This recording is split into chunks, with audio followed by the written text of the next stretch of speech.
नमस्कार गाईज, स्वागत करतो भाई आपल्या गावाला जाणाऱ्या व्लॉगमध्ये. भाई सकाळ सकाळी सुरुवात डायरेक्ट झाली आपली स्टेशनपासून, कारण की आपण कुठे होतो 8 नंबर म्हणजे दिवा सावंतवाडी. भाई बेस्ट गाडी आहे. जसं काही सकाळ होती ती ना, जशी गर्दी पण वाढत होती, पण आपला काही डिवल होता म्हणून जास्त माणसं पुढे येत नव्हती. बंटी बसलेला विंडोला, मम्मी खाली. भाई माझी तिकीट नव्हती ना म्हणून मी वरती बसलेलो, पण भाई वरती जो बसलो ना भाई मी झोपूनच होतो, कोण आलंच नाही हो. मग बंटी बोलतो आता मला वर येऊ दे, म्हणलं ठीक आहे. मग खाली आलो भाई. बंटी गेला वरती झोपला, सरळ पकडली भाई आपली विंडो आणि बाहेरचा व्ह्यू एन्जॉय करत होतो. भाई मस्त वाटत होतं, काही गर्दीत नव्हती ना. आणि सकाळी दिसलं नसेल आरशामध्ये ना, मग आरशामध्ये शायनिंग मारायला आलो गाईज परत. तर इथं बंटीचं भाई फुल ऑन बिझी होतं चॅटिंग करत, आणि मी भाई बसलो इथं विंडोला, एकटा जीव सदाशिव. आणि भाई ते सगळं जाऊ द्या, माझी मम्मी भाई जाईल तिथे भाई काय नाही काय ओळख काढते आणि भाई बोलायला लागते. भाई नॉनस्टॉप कॅसेट आहे बाई, काय बोलू शकत नाही. मग काय विनेरेला आपली गाडी बाई क्रॉसिंगला लागली, मम्मी आतमध्ये बसलेली, खाली येत नव्हती. बंटी पण भाई विंडोवर बसलेली त्या साईडच्या.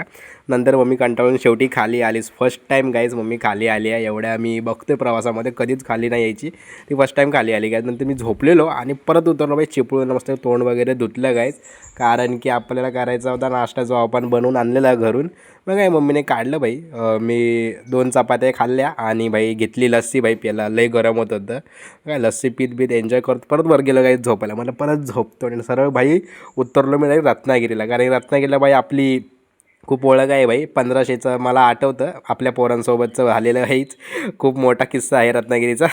मग काय गाईज फायनली आपण व्ह्यू एन्जॉय करत होतो आणि फायनली भाई स्टेशन आलंच ना भाई, आपलं राजापूर रोड. भाई एक नंबर वाटत होतं भाई. ही जी फिलिंग असते ना गाईज गावाला आल्यावर जे स्टेशन बघायचे आपलं, भाई एक नंबर असतं भाई.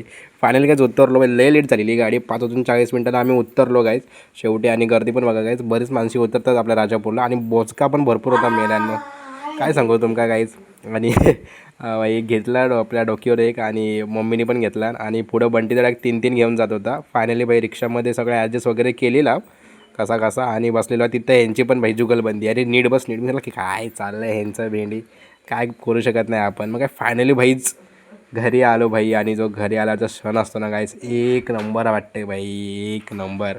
आजी पण भाई बाहेरच बसलेली, तुम्ही इथं बघू शकता. आणि भाई सगळ्यात पहिलं गेलो मागे भाई, कारण की जस्ट 2 आंबे भेटलेले ठेवले पाण्यामध्ये. आणि भाई तुम्हाला दाखवतो, बघा बघा बघा गाईज, भेंडी बघा बघा कसा खातोय बघा भेंडी, माकडे बसून एकटा एकटा. तर आज पण एवढंच गाईज.